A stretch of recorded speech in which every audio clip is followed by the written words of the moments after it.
Hello everyone, today we are going to discuss some of the important properties of proportions. And it is a very important video because once you understand the properties of proportions, solving questions of proportions become very easy. Let's start with the video.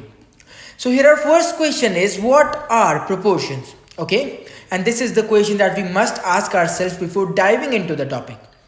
So here it states that when two ratios are equal, the four quantities composing them are said to be proportionals.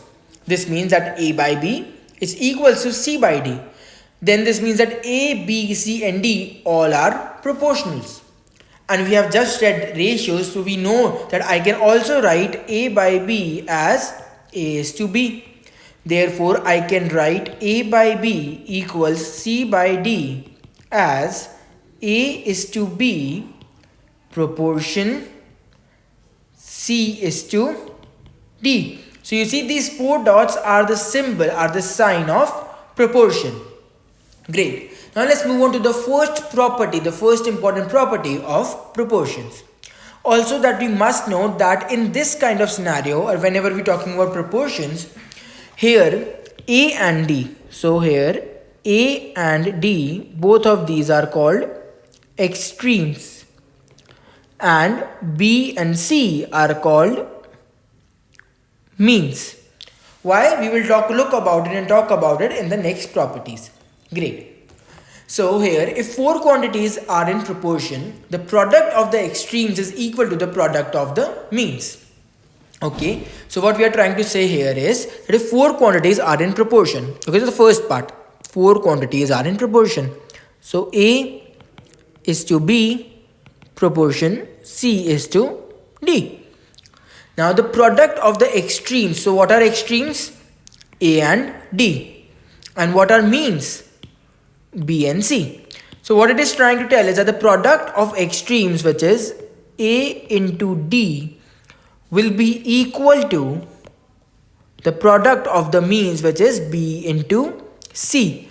And if we look at it, this is nothing but just simple cross multiplication. Because if you look here, you can clearly understand that what we did was cross multiplication. Great. So this is all that this property is trying to tell us, that the product of the extremes is equal to the product of the means. Great. Now let's look at the next property. So here it states that if three quantities A, B and C are in continued proportion, then A is to B and B is to C is. Okay, so we have three quantities A, B and C and they are in continued proportion. Okay, then how do I write it and how do I understand it better? Okay, so here we know that if A is to B is equals to B is to C, then I can write it very easily as AC is equals to B square. Why? Let's understand this through the first property that we just learned, which was when four of the numbers are in proportions, then the product of the means is equal to the product of extremes. Okay, so here if I count B as the same number, now we know through simple cross multiplication, once again if I do that, I will get here that AC will equals to B into B. Therefore AC equals to B square. And that is all we are talking about in this particular property. Great. Now let's look at the third property. So the third property states that if three quantities are proportionals, the first is to the third is the duplicate ratio of the first to the second. I love this property because I can clearly see how confusing it can get, but at the same time, this is a very easy property to understand and grasp. So what it is saying that if three quantities are proportional, okay, let's go it by step. So three properties are proportional, therefore A is to B is equals to B is to C. That is what we are trying to tell. The first is to the third is a duplicate ratio of the first to the second. And what we are trying to tell here is that when that is the case, A is to C, I can write A is to C as A square is to B square. Do you understand why we are trying to do it this way? Because here, when three quantities are proportional, the first is to the third. So the first is to the third is the duplicate ratio of the second. So first to the third. So first is A, the third is C. And what this property is telling us that the first is to the third. This means A is to C will be the duplicate ratio of the first to the second. Here the first is now once again A and the second is B. So this will be equal to the duplicate ratio. This means that both of them are multiplied twice. Therefore, this becomes A square is to B square. So you see, whenever you see that A is to B is equals to B is to C, then you can always assume and get to the point that this means that A is to C will also be equal to A square is to B square. Got it? Great. Now let's look at the fourth property. So the fourth property states that if four quantities A, B, C and D form a proportion, many other proportions may be deduced by the properties of fractions. So I'm sure that all of you already know about fractions, right? And if you already know that A by B is equals to C by D, then by using fractions we can come up with a lot of properties. For example, the number one that we can come up with is that if A by B equals C by D, then we can also understand that B by A is equals to D by C. What we did, we just did the reciprocal of both of these ratios, and we got to know that then even if we do that, even then they remain in proportion. Got it? This property is also called invertendo.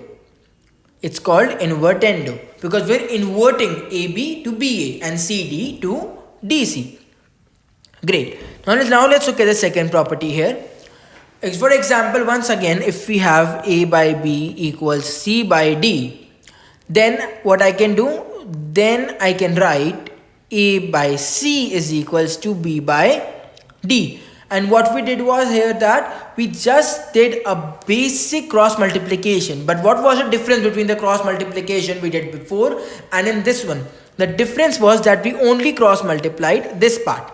So we moved B from here in the division divided by A to D part and C in place of B. And that is how we got A is to C is equals to B by D. And because that is the case, once again these all are in proportion. So the third property we have here is, the third property is called componendo. It's called componendo.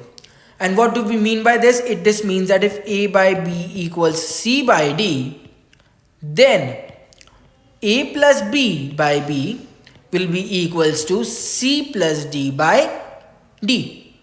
This is a very easy property to understand. All we did was that we add B by B and D by D to each other. And if you actually try to, simplify it even further, what does it mean? A plus B by B can actually be written as A by B plus B by B. And B by B is just nothing but just 1. So therefore it is just only A by B plus 1. And the same is the case with this. Therefore even once again they all remain in proportion and the ratios do not actually change. And the same thing would happen if I were to minus this. Okay, so this is the fourth property if you understand. The fourth property. And the case would remain the same. It is very similar to the third one. This means that A minus B by B will be equals to C minus D by D. Great. Now this sums up all our important properties that you will ever need to solving questions of proportion. And I'm sure that this fun video, which was able to make you understand all the important properties of proportion, is going to help you a lot in your CAT examination. Thank you so much everyone for watching. Now I highly recommend to go through all the documents and test on the EduRev app and see how you are doing. And if you have any trouble, you can come back to the documents or the videos for further revision. With this, I would like to tell that all of you thank you and have a happy learning with EduRev.